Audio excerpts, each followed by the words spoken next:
The woman here, you know who this woman is? Callas. Maria Callas. That's Maria Callas. You know the man here? Yes, right. No. Rock and roll star. The Doors. That's No, Alice. Alice Cooper. And here we have also John Lennon. Salvador Dali meeting Yoko Ono. Oh, wait. Well, there's a man with long hair in the back. Well, he's not important. The important one is Yoko Ono. And Andy Warhol.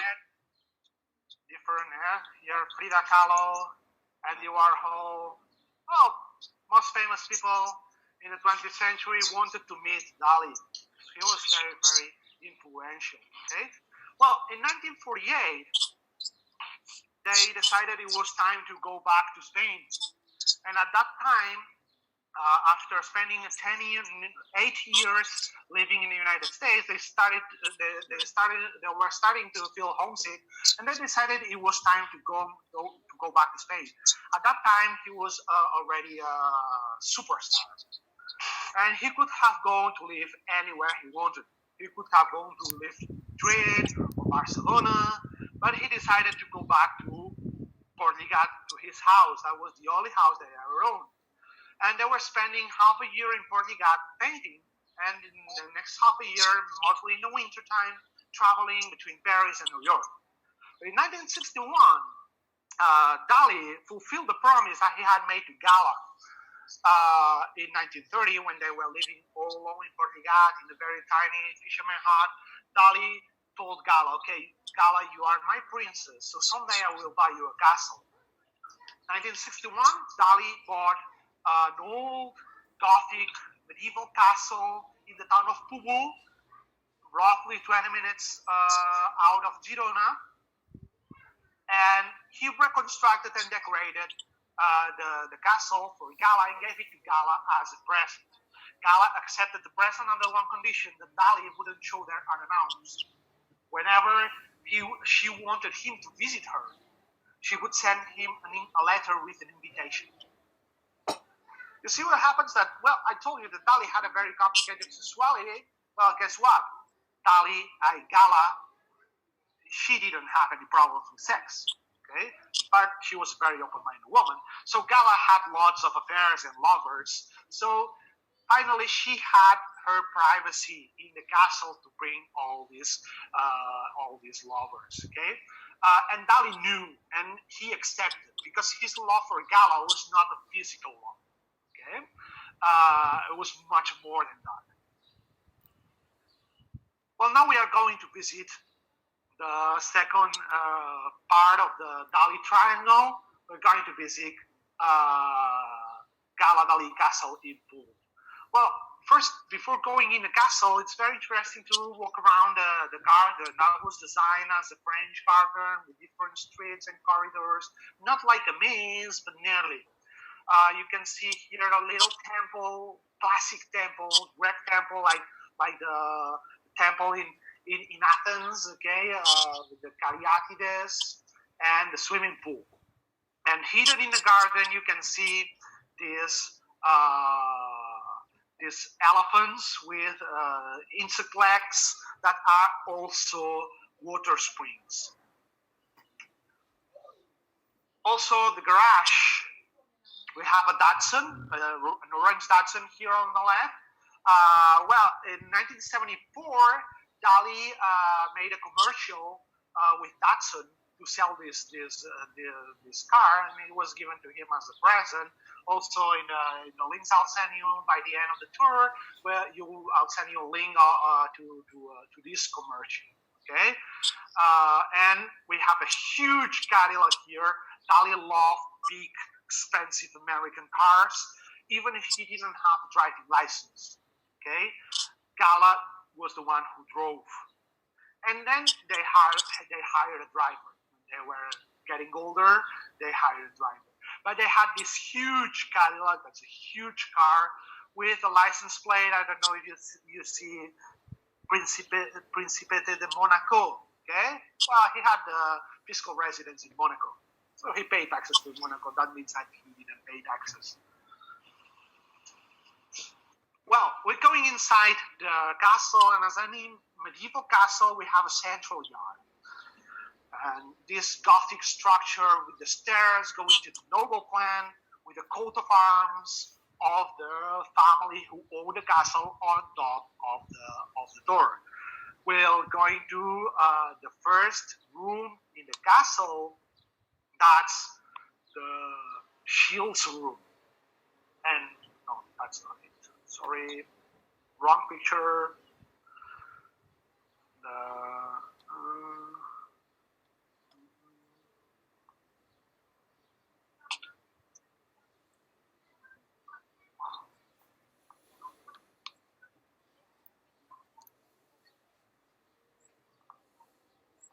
That's it. Okay, sorry. This is the shields room. Okay, and this is the noble room in the castle. It's called the shields room because you can see these shields here on the wall with the coats of arms. Well, these coats of arms actually don't really exist. These were designed and painted by Dali himself. He also painted his door. You can see the door?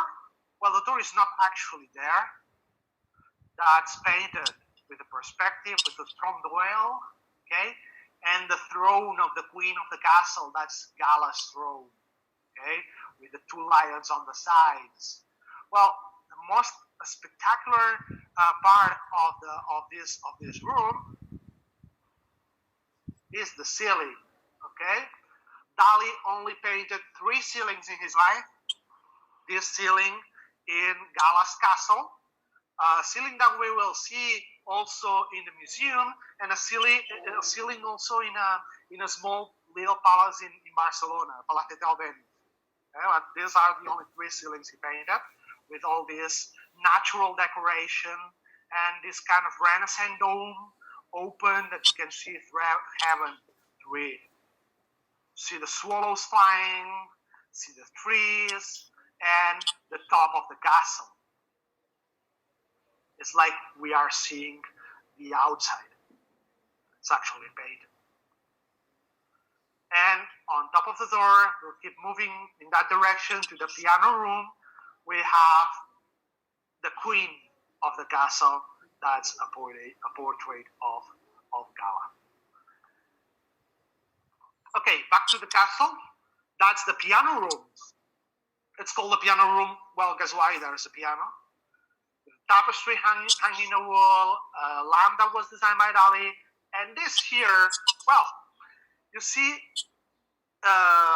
they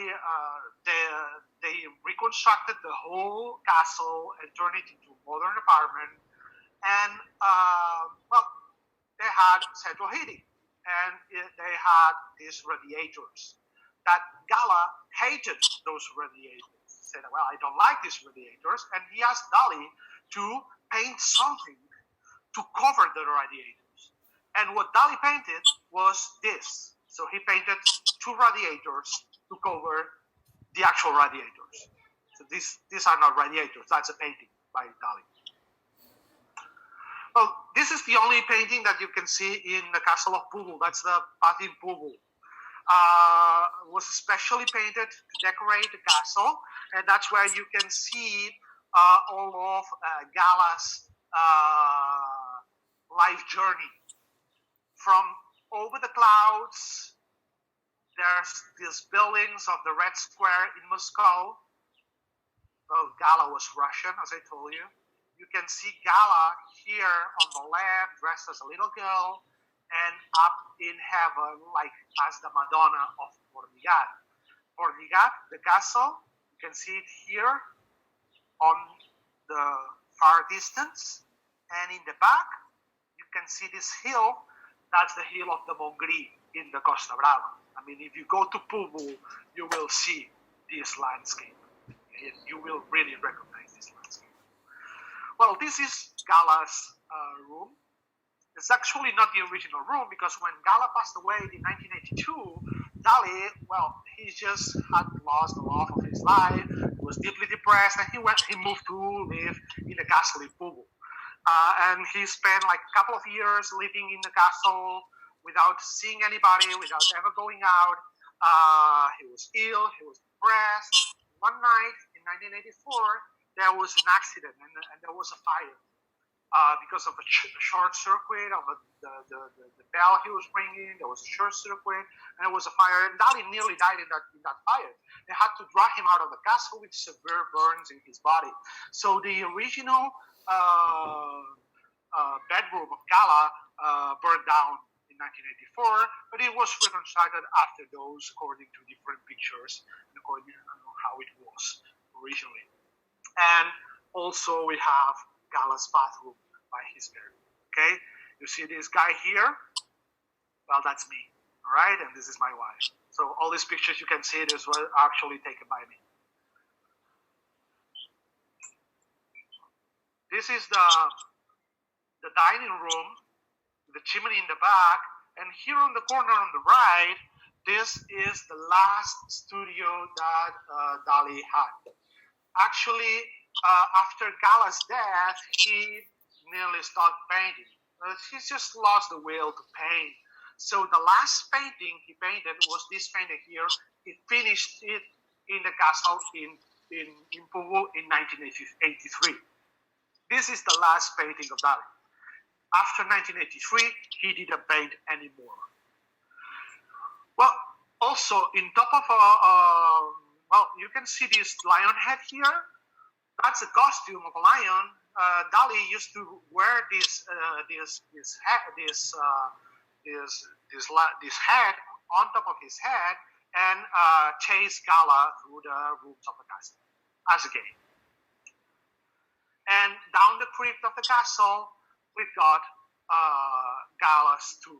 Okay, Gala died in 1982 in Portugal, and they brought her and buried her in the crypt of the castle in Pubol.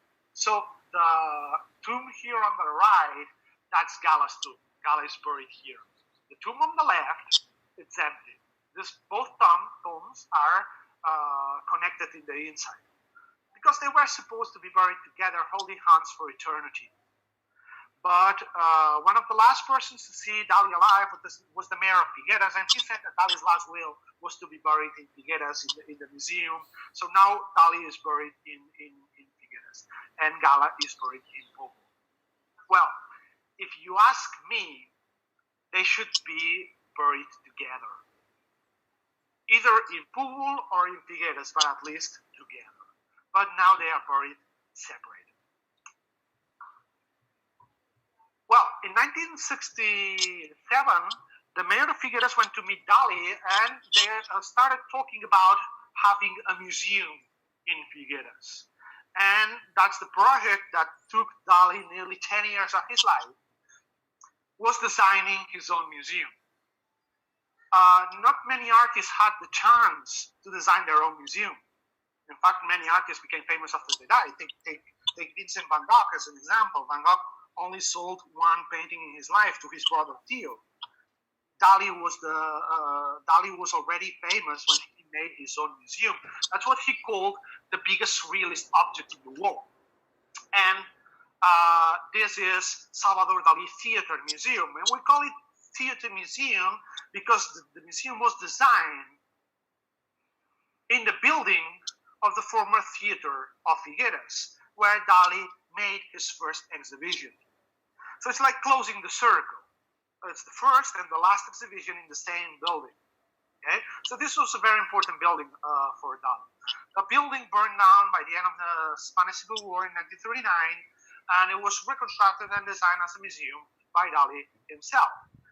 Outside the museum, we can see some symbols, some things that appear in his paintings a lot. Okay, like bread. You see. Here, you look at the facade, there are some yellow objects all over the facade. These are actually bread. That's what we call a three-horn bread. That was a bread that was traditionally served in funerals after the war. So people would go to funerals just to eat bread. And the family of the deceased made sure that people attended the funeral, even if it was only to eat bread. Okay? But bread is very, very present in Dali's work, and you will see it a lot on top of heads. A head of this mannequin is the respective bust of a woman. Bread has different symbols. I mean, has a clear Christian symbology. Bread is the body of Christ. But for Dali, it was more than that. Okay, Dali loved food that was hard in the outside and soft in the inside. So bread, eggs, sea urchins, shrimps, snails. Okay, hard in the outside, soft in the inside, and was a very fetishistic object for Dali. He says in his memoirs that he used to wear huge bread on his head like a helmet when he was a kid. Well, not only when he was a kid. Here we have him with a bread on his head. Okay? All these happenings and performances he made. Also eggs. You can see eggs on top of the building of the museum, but you also have seen eggs in Portigat at his house. Egg. Well, the egg is for him one of the perfect shapes in nature, and it's also a symbol of the origin of life, of the uterus of a mother. He wanted to go back to the uterus of a mother. In fact, in his memoirs, in the book of The Secret Life of Portigat, you can actually buy in the shop of the museum when you visit the museum, or you can buy it in Amazon. I also give you a link of his memoirs if you're interested in buying them. Well, he says that he still remembers when he was inside his mother's womb. So there's a whole chapter of his memories when he was inside his mother. Okay, well, of course, when Sigmund Freud met Dali, pretty sure that he had a lot of fun because he really had mommy issues. Well, we're going inside the museum, and we can see here on the left, well, these are these two sculptures with breads on their heads, holding crutches. Crutches are also very present in Dali's work. For him, the crutches are a symbol of resurrection. And here we have also scuba diving suit. That's a scuba diving that, well, he had a lecture conference in Paris, and he did a conference wearing this scuba diving suit, and he nearly died of suffocation that day. So in how much of that episode he put the scuba diving suit on top of the entrance to the museum. So we are going inside the museum now.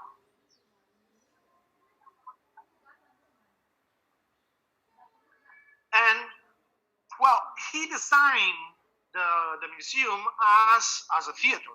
That's why it's called a theater museum. Okay, so as we, the visitors of the museum, are spectators in the theater play. So this central yard, this is where the seats were when this was a theater. Here on top, this was the stage of the theater.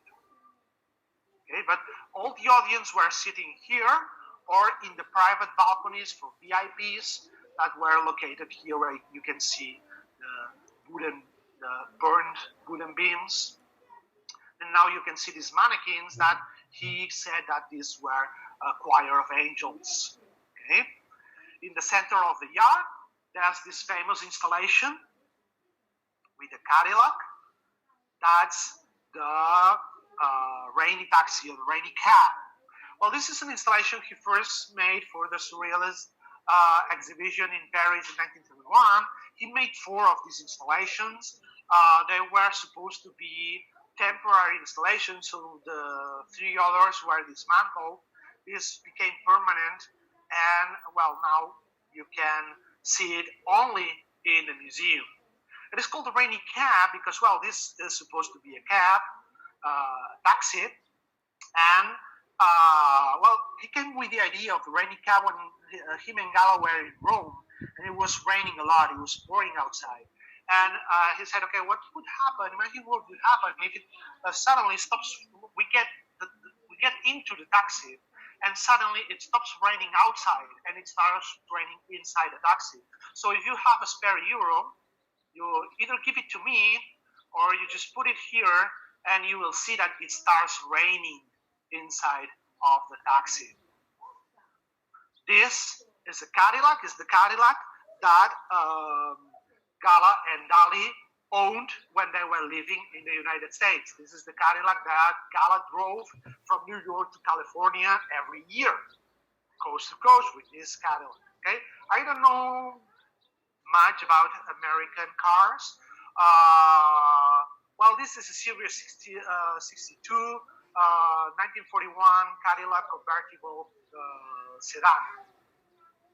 That's what I read at least. Okay, and Dali said that only 6 of these cars were made, and that all of them belonged to famous people. He said that one of them belonged to President Roosevelt, another one of them belonged to actor Clark Gable, and he said especially this one belonged to a famous mobster Al Capone.